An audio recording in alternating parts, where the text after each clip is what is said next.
Manne! Look, I posted a video last night of the body of this train, the previous video, how well the print was and all that stuff. And then today it dawned on me that, hey, wait a minute, I have a chassis that I built about, a year ago, and to do a 32-200 on, which is the low-nose version of the same train. And I thought, shucks, man, that body's not fixed to it. I can take it off, and then we can have a look at what it will more or less look like. Now, with the main difference being here, that this is still one of the very old chassis. Back in these days, I did everything by hand. There was no printing involved. I mean, this is MDF actually. And this was also laser cut perspex. And the front here was cut out of perspex and layered and stuff. So when we get the chassis for this one, probably in the next week, it will just look a hell of a lot better than this. Also, the tank will be printed because you can see that tank is a little bit iffy. And I think these were actually wooden dowels that I cut and shaped on the grinder back in the day. So, yes. But even so, look at this thing. Just look at it. It's a beautiful, beautiful train, this. I don't know. And a lot of people say to me, oh, it looks like a pound of butter or a white bread with wheels. Yes, I have a word that I can't say on YouTube because they will be. But no, to me, this is just brutally pretty train. You know, the high nose and all that stuff. And the funniest thing with that high nose is how it changes it over its belly here. There's a shape that comes out there that I just really, really like. Now, obviously, when we do the chassis now, these steps and all of this will be integrated onto the pilot. And, you know, you won't have more gaps like that and stuff like this. So I also want to modify the side frames. Now that I have the video of what these look like, there's a couple of things I need to change. This is a USA Trains SD70 frame. And now that I know that this is actually a double frame, I will cut out some pieces and mock one up. I've got extra ones here. And mock up a side frame.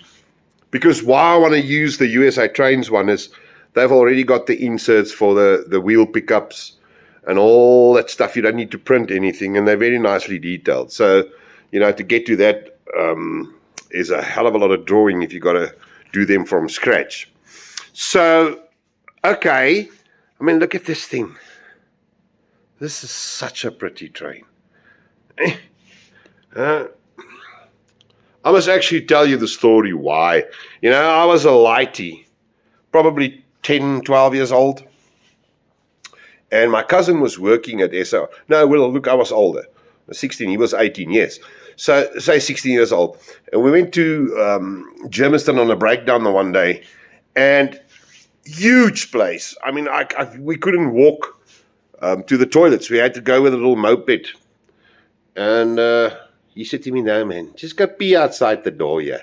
So I went out, and on the track, 4 tracks from where we were standing, was this train. Fresh from southwest Namibia. It was in for a service or something.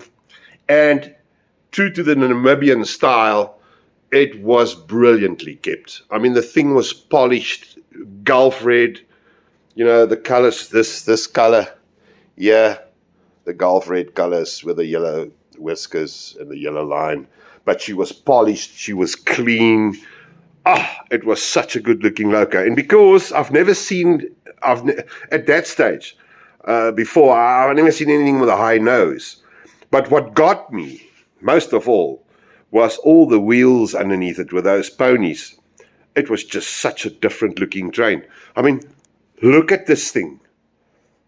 That is absolutely, to my eye, a very, very beautiful train. And, you know, it's the weirdest thing. On the camera, even now, if I look at it with my naked eye and I look through the camera, there's something that goes missing when you take a picture of this thing. You can go look on the internet for pictures of these, and they tend to lose their dimension in a way. It's the weirdest thing. You know, a 34 like that is a 34. We all know them and we all love them and all that stuff. You know, and they always look the same in it. But not this one. This train has got a very distinct look to it. And yes, I can't wait to start with this thing. You know, I always said that I was never going to build this thing commercially. I just want to build myself one. But look, we got the drawings now. We got it sorted out. So I'll build a couple. As soon as I got these ponies and stuff the way I want them, I'll build. I might have an order for one. It's not confirmed yet, but I think just look at that. I mean, boys. This is such a pretty train. Man. Right. Okay, I'm waxing on lyrically, but yeah, I want to take my time with this one and do a really nice one, so that we can see what this thing looks like running. With the plan being having this and this, the 32 over there, that one, which was its later sister or brother or whatever, have two of them running with full consist of Transcaroo coaches, the ones at the back there, those, and mimic the Southwester. You know, I'll get the board made for the noses and stuff like that. And I think that will be one hell of a nice train. That is the consist I'm going to work towards for myself as a club consist. You know, I will absolutely detail all these Transcaroo coaches to a T. I'll weather them. I'll do everything that needs to be. I think I've done one, but it's standing. I'll show you guys in a different video in a week or so, where I've weathered it and I put extra lights in it and da-da-da-da-da-da-da. Just very, very nice. So, yes. What do you folks think? I think it's brutal. Goed, boys. Later. Tot ziens.